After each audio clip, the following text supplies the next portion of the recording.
خضدار بلوچستان کا ایک وسطی اور قدیم شہر جس میں علم و ادب کا چراغ آج سے تقریباً 1000 سال قبل فارسی کی بانی شاعرہ رابعہ خضداری کے ہاتھوں روشن ہوا، لیکن وقت کی آندھی اس روشنی کو آہستہ آہستہ مدھم کرتی گئی اور یوں خضدار کا پورا علاقہ ایک بار پھر علم و ادب سے دور اور دور ہوتا گیا۔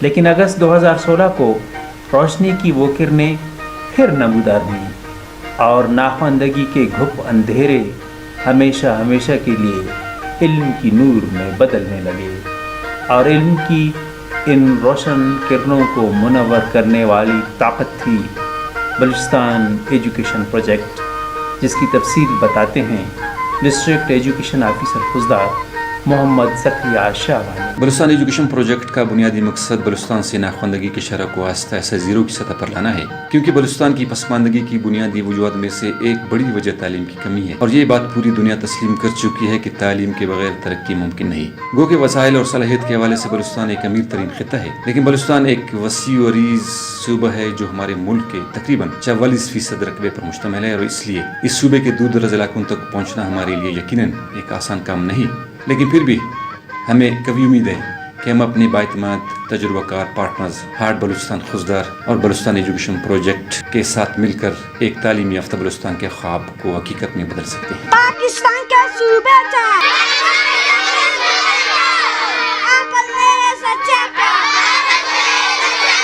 مل کر قدم اٹھائیں گے، ملک کی شان بڑھائیں گے۔ علم و آگاہی کی ان کرنوں کو ضلع خضدار کے دور دراز علاقوں تک پہنچانا ایک خواب تھا، مگر اس منصوبے کو کامیاب اور نتیجہ خیز عمل بنانے کے لیے اس خواب کا حقیقت میں بدلنا ناگزیر تھا، جس کے لیے نظر انتخاب ٹھہرا health and rural development hard Balochistan. کہتے ہیں کہ کسی بھی کام کی عظمت و اہمیت کا اندازہ ان رکاوٹوں سے بخوبی لگایا جا سکتا ہے جو اس کام کی انجام دہی کے وقت سامنے آ جاتی ہے، کیونکہ عظیم منصوبے ہمیشہ عظیم تبدیلیوں کا پیش خیمہ ثابت ہوتے ہیں۔ بلوچستان ایجوکیشن پروجیکٹ اپنے آغاز سے لے کر تکمیل تک کن کن مشکلات سے گزرا، بتاتے ہیں محمد وارث شاہین۔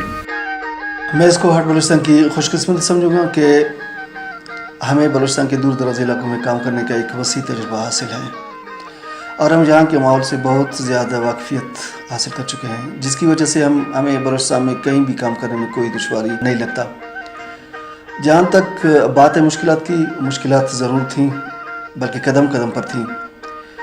ہماری ٹیم ایسی جگہوں پر بھی گئی جہاں آج تک کوئی گاڑی نہیں گئی ہو، اور اسکولوں کی لینڈ میوٹریشن کی جو بات ہے، اسکولوں کی زمین کا حصول ایک بہت ہی مشکل کام تھا، کیونکہ بلوچستان ایک قبائلی علاقہ ہے اور یہاں ہر ایک انچ زمین کی کوئی نہ کوئی قبیلہ مالک ہوتا ہے، جس کی وجہ سے یہاں اسٹیٹ لینڈ کافی کم تھا۔ پھر بلوچستان کا سخت موسم، کیونکہ ہمیں موسم گرم اور سرد دونوں موسموں میں کام کرنا پڑتا تھا۔ ہارڈ بلوچستان کلات کے برفیلی علاقوں سے لے کر لسبیلا، شاہنورانی اور سرونا کے تپتے سیروں تک وزٹ کر رہا تھا، اس لیے ہمیں موسم کے حوالے سے کافی دشواریاں تھیں، لیکن ہم اس بات کا کبھی بھی متحمل نہیں ہو سکتے تھے کہ ہم ہاتھ پہ ہاتھ رکھ کے موسم کی بہتر ہونے کا انتظار کرتے۔ ہم نے ایک ہی بات ذہن میں بٹھا رکھی تھی کہ ہمیں کام کرنا ہے، ہر صورت کام کرنا ہے، ہمیں کسی بھی کام کو کہیں بھی ناممکن خیال نہیں کرنا۔ ہارڈ بلوچستان نے جہاں اس دور افتادہ علاقوں میں علم کی روشنی ہر سو پھیلانے کا تہیہ کر رکھا تھا، وہاں متعصبانہ رسموں کی بے خونی اور معاشرے کے کمزور طبقوں کو دبانے والے نظام کے خلاف ایک بھرپور کردار بھی ادا کیا ہے۔ خاص کر بچپن کی شادی، زبردستی نکاح اور خواتین کے ساتھ امتیازی سلوک ختم کرنے پر ہمیشہ زور دیا ہے، اور عملاً بھی اس حوالے سے اپنا کردار ادا کیا ہے، جس کی گواہی خود یہاں کی خواتین دیتی ہیں۔ پہلے بہت زیادہ جاہلیت تھی اور بچیوں کی پڑھائیوں کو غلط سمجھا جاتا تھا. پھر جیسے کہ میں آئی وہاں پہ میں نے پڑھایا، لوگوں نے دیکھا کہ یہ لڑکی ہے، یہ پڑھا رہی ہے، لیکن پھر انہوں نے آہستہ آہستہ اپنی بچیوں کو بھی بھیجنا شروع کیا. وہ لوگ مطلب مرد کے ساتھ پڑھانے سے مایوب سمجھتے ہیں کہ ہم اپنی بچیوں کو کیوں مطلب لڑکوں کے پاس پڑھوائیں. ناممکن ممکن تب ہوا جب ہارڈ بلوچستان کی باہمت ٹیم کو نہ تو موسم کی سختیاں روک سکیں اور نہ ہی بلند و بالا پہاڑوں کو انہوں نے اپنی راہوں میں حائل ہونے دیا. اگست 2016 سے دسمبر 2018 تک کا سفر در حقیقت مہم جوئی کا ایک نہ رکنے والا سلسلہ تھا، لیکن ہارڈ بلوچستان کی ٹیم نے عزم و استقلال کی وہ داستان رقم کی کہ ڈراکیل کی چوٹی سے لے کر مولا کے آبشاروں تک، آواران کے ریگزاروں سے لسویلا کے ساحلوں اور قلات میں ہربوئی کی چوٹیوں تک سبق پڑھنے اور سبق سنانے کی آوازیں گونجتی رہیں.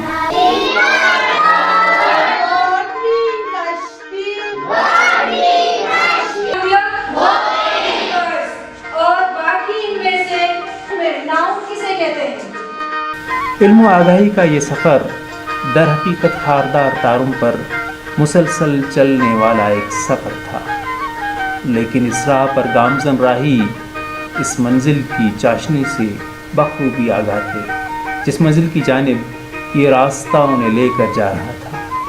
مشکلیں ہمت ٹوٹنے کا نہیں بلکہ بڑھانے کا سبب بنتی گئیں. عزم و استقلال کے اس منصوبے سے وابستہ رخسانہ بلوچ بتاتی. فاصلے طویل تھے جبکہ ذرائع رسائی و رسائل محدود اور کٹن. ان سب سے بڑھ کر یہ کہ تعلیم کی طرف لوگوں کا رجحان بہت کم تھا. راستے اتنے خراب تھے کہ اکثر مقامات پر ہمیں اپنی گاڑی کو بار بار دھکے لگانے پڑتے تھے. اور پھر کمیونٹی کے اندر کچھ لوگوں نے ایسی اجارہ داری قائم کر رکھی تھی کہ عام لوگوں میں شعور اور آگاہی قبول کرنے میں اپنی اجارہ داری کو ختم کرتے ہوئے محسوس کرتے تھے. لیکن اللہ تعالیٰ کا شکر ہے کہ ہماری ٹیم ورک اور مستقل مزاجی نے ہمیں کامیابی سے امکنار کر دیا. صدیوں سے اس علاقے کو اپنے مضبوط شکنجے میں جکڑی ہوئی سوچ کو بدلنا ہارڈ بلوچستان کی ٹیم کے لیے ایک مشکل کام ضرور تھا، لیکن گھر گھر گلی گلی جا کر اس ٹیم کے ارکان نے لوگوں کو قائل کرنے کے لیے اپنی تمام تر صلاحیتوں کا بھرپور استعمال کیا.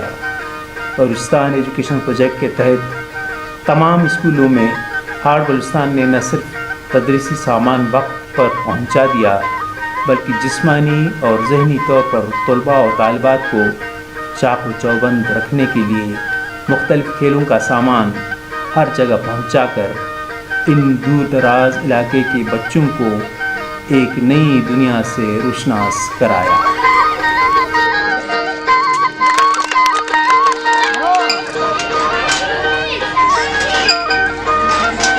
کھیل کود کے ان میدانوں کا آباد ہونا در حقیقت بہت سی سماجی برائیوں کی بربادی کا برملا اعلان ہے. جب تک کھیل کے یہ میدان خالی تھے اس وقت تک یہاں حقہ، سگریٹ، یہاں تک کہ دیگر منشیات کا دھواں اکثر اٹھتا ہوا دکھائی دیتا تھا. اگر کوئی ان برائیوں سے بچ بھی جاتا تو وہ بکریاں چرانے یا جنگل کاٹنے میں اپنے بڑوں کی مدد کرتا. ان سماجی مسائل کا اعتراف خود یہاں کے لوگ ان لفظوں میں کرتے ہیں. مستنا بندرا کندنسو تعلیم ہوتے شعور اللہ تعلیم جو اہمیت. پہلے یہاں کے لوگ نہ علم کو اتنی اہمیت دیتے تھے اور نہ اتنے باشعور تھے.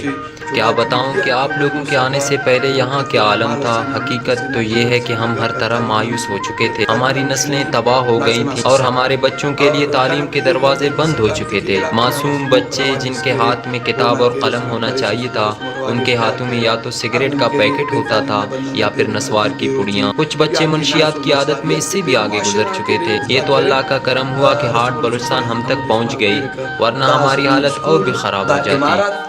دا اسی قسمنا لن کی دغه سسک دا توغه الله لن کی حقیقت کرے. ایک قلیل عرصے میں